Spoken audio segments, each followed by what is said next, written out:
You know, we've all heard that saying, right? Nice guys finish last. We're told that to really get ahead, you gotta be a little ruthless. But is that actually true? Does being generous really help you? Or does it just set you up to get walked all over? Well, let's dig in and see what the science actually says about this. So check this out. There's this legendary venture capitalist, David Hornick, super well known for being a giver, always mentoring entrepreneurs. But one time he gets turned down for a huge investment, and the reason why is just wild. The entrepreneur told him he was worried Hornick was just too nice. He thought he needed someone tougher, someone who would push him harder. His reputation for being a great guy actually cost him the deal. I mean, that story really makes you wonder, doesn't it? It feels like in this cutthroat world, you have to look out for number one. That being kind or helpful is some kind of weakness, a surefire way to get left in the dust. But is that the whole story? And you know, when you first start digging into the data, it looks like that old saying is totally true.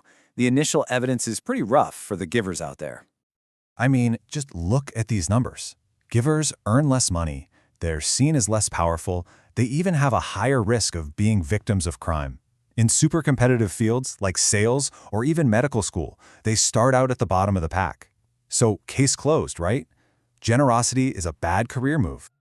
Well, not so fast, because when researchers looked a little closer, they found something that completely flips this whole idea on its head. Okay, so this is where it gets really fascinating. Yes, it's true. Givers are way overrepresented at the bottom of the success ladder, no question. But here's the kicker. They're also overrepresented at the very top. The people with the worst grades in med school? Givers.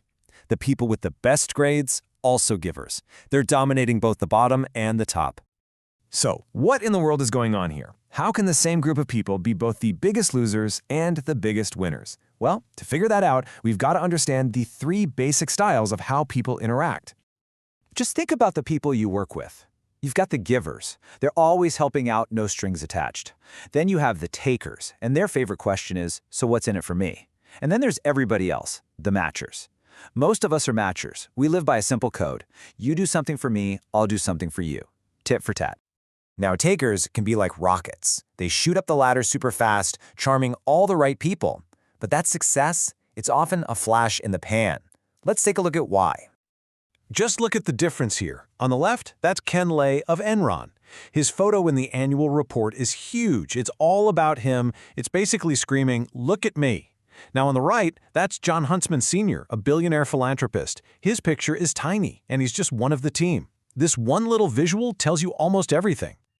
And researchers have found some dead giveaways for takers. They talk about themselves constantly. It's always I, me, and my, never we. They pay themselves way more than anyone else on their team, and they have this nasty habit of being super nice to their bosses, but treating the people below them like dirt. It's that classic kiss up, kick down mentality. But here's the thing. In the world we live in today, a taker's reputation spreads like wildfire. Between social media, LinkedIn, and just plain old gossip, it gets out. And once the matchers, the fairness police of the world, figure out someone's a taker, they make it their mission to knock them down a peg. Their whole house of cards just comes tumbling down. All right, so if being a taker is a recipe for a spectacular flameout, what's the secret for the successful givers? Well, their first strategy is going to sound completely backwards. It's called powerless communication. Okay, imagine this. You're a lawyer, and you've had a stutter your whole life, and you're about to walk into your first huge trial. Your career is on the line. In a profession where being a smooth talker is everything, you are terrified that your stammer is going to make you look weak and incompetent. But after the lawyer Dave Wharton actually won the case, a juror told him something incredible. They said they didn't see his vulnerability as a weakness at all. They saw it as courage.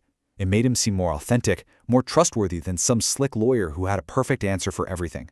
His biggest perceived flaw became his greatest strength. This is a real thing. It's called the pratfall effect. And it says that when a person who is clearly good at what they do makes a mistake or shows a little vulnerability, we don't think less of them. We actually like them more. It makes them seem real, human. Successful givers get this. They're not afraid to ask for help or admit they don't know something. And ironically, that's what makes people trust them.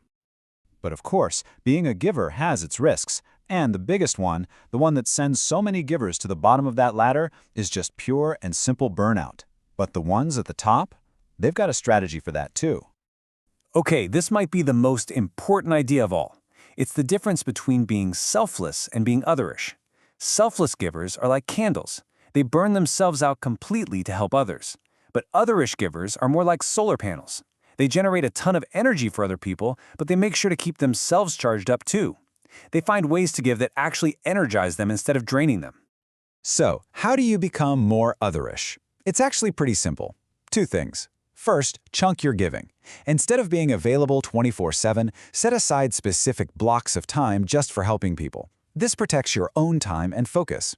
Second, try the 100-hour rule. The research says that around 2 hours of giving a week is the magic number. It's enough to feel great and make a difference, but not so much that you get exhausted.